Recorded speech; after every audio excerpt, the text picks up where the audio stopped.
à fait.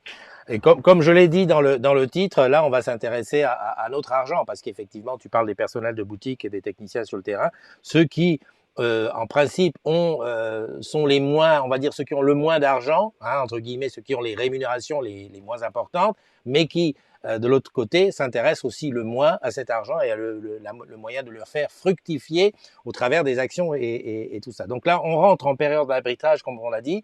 La période d'arbitrage commence donc dans 2 jours, le 25, parce qu'on est le 23 aujourd'hui. Donc le 25 et jusqu'au 8 septembre. Alors, qu'est-ce qu'on va pouvoir faire pour anticiper l'ORP? Alors, donc déjà, par rapport à cette période d'arbitrage, il faut savoir qu'elle a été décalée. Et donc, parce que normalement, elle était un peu plus tard, hein, elle était justement en plein pendant la période si je ne m'abuse, de réservation de l'ORP. Et ce qui a été décidé, c'est de décaler donc juste avant l'offre réservée au personnel. Donc, elle va arriver d'ici 2 jours, hein, du 25 août jusqu'au 8 septembre. Donc, vous avez une période donc de plus d'une dizaine de jours qui va vous permettre de réorganiser votre épargne. Donc, attention, c'est uniquement pour le PEG. C'est une période qui est destinée pour le PEG, d'accord? Et on ne parle bien aujourd'hui que du PEG. Le PERCO, vous pouvez le faire autant que vous voulez pendant toute l'année.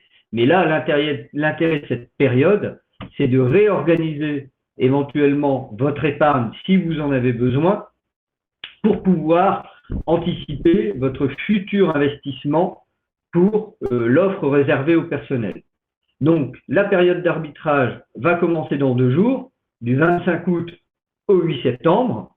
Une fois que cette période d'arbitrage sera terminée, vous ne pourrez plus réorganiser vos avoirs au sein du PEG, d'accord, puisqu'on ne parle que du PEG pour cette période.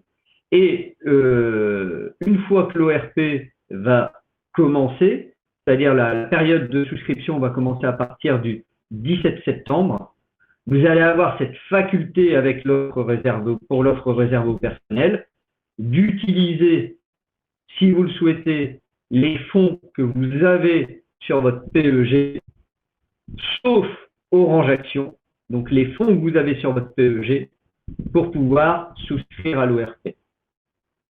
Donc, quel est l'intérêt de s'intéresser à la période d'arbitrage qui va commencer dans 2 jours?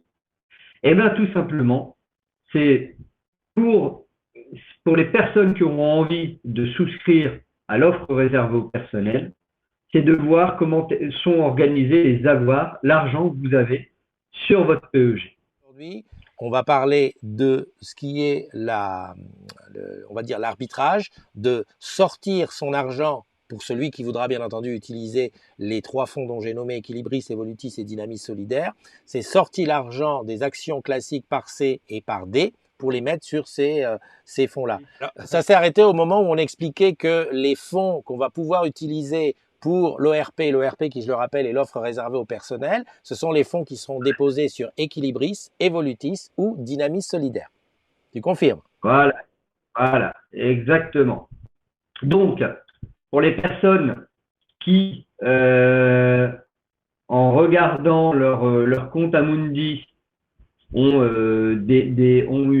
leur argent sur leur PEG majoritairement placé sur Orange Action, ils peuvent utiliser la période d'arbitrage pour réorganiser leurs avoirs en vue du placement vers la future ORP. Ouais. Et donc, ils peuvent profiter de cette fenêtre, donc du 25 août au 8 septembre, pour pouvoir réorganiser leurs avoirs, tout simplement.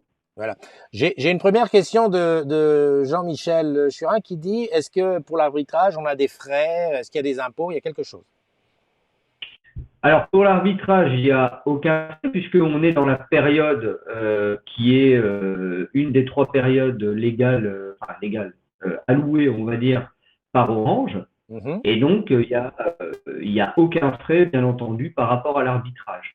Donc, l'arbitrage, vous allez pouvoir choisir non seulement de déplacer vos avoirs disponibles ou indisponibles, c'est-à-dire vous pouvez les choisir par rapport à la date d'échéance. Alors, ce qui est une notion importante Oui. pour la future offre réservée au personnel, en souscrivant à partir des fonds du PEG, vous n'avez pas les mêmes avantages quand ce sont des fonds disponibles, c'est-à-dire plus de 5 ans, et des fonds indisponibles, c'est-à-dire moins de 5 ans. Les fonds disponibles vont vous permettre d'avoir la remise de 30% et également donc les tranches d'abondement qui ont déjà été expliquées, que ce soit par moi ou dans d'autres vidéos, par rapport aux avantages de l'offre réservée personnelle. Mhm. D'accord. Et les fonds indisponibles, c'est-à-dire les fonds qui ont plus de 5 ans, ne vous permettent uniquement d'avoir, entre guillemets, que la remise de 30%, que la décote de 30%. D'accord. Donc, quand vous allez organiser votre argent, vos avoirs, la répartition grâce à la période d'arbitrage, vous allez pouvoir choisir les avoirs, un montant d'avoir qui a plus de 5 ans et un montant d'avoir qui a moins de 5 ans. Ok. Bah écoute, il y a David qui nous complète en disant que les frais Et ça, sont à la c'est charge. Oui, les frais sont ouais. à la charge d'Orange, c'est donc transparent pour les salariés. Et c'est transparent pour les salariés. Exactement. Il n'y a pas de frais en fin de compte pour les salariés, bien entendu. Mm. Et je rappelle qu'on fera des vidéos exprès spéciales pour l'ORP le moment venu. Aujourd'hui, on est vraiment là pour parler de la période d'arbitrage, sachant que celui qui ne veut pas anticiper l'ORP, il peut arbitrer à sa façon, hein, fait à vivre. Je vois une petite question. Quand on sort de l'entreprise, l'argent que nous avons sur Amundi, est-ce encore intéressant de le laisser? Ou au mieux, est-ce que ça vaut le coup de le sortir? Dernière question, avant qu'on passe le générique. On quitte l'entreprise, est-ce qu'on garde l'argent sur Amundi? Alors après, tout dépend comment tu sors de l'entreprise. Si tu sors de l'entreprise en étant retraité, déjà, en gardant ne serait-ce qu'une action Orange, on a les frais de tenue de compte gratuits à vie. Tout dépend quand tu sors de l'entreprise. Ouais. Si tu sors de l'entreprise mais que tu n'es pas retraité et que c'est une fin de contrat, là après, effectivement, les frais de tenue de compte deviennent payants, donc plus les tarifs en tête. Et là, après, il faut faire son petit calcul par rapport au type d'avoir que l'on a et le montant surtout que l'on a sur son PEG ou son PERCO ou son PERCO.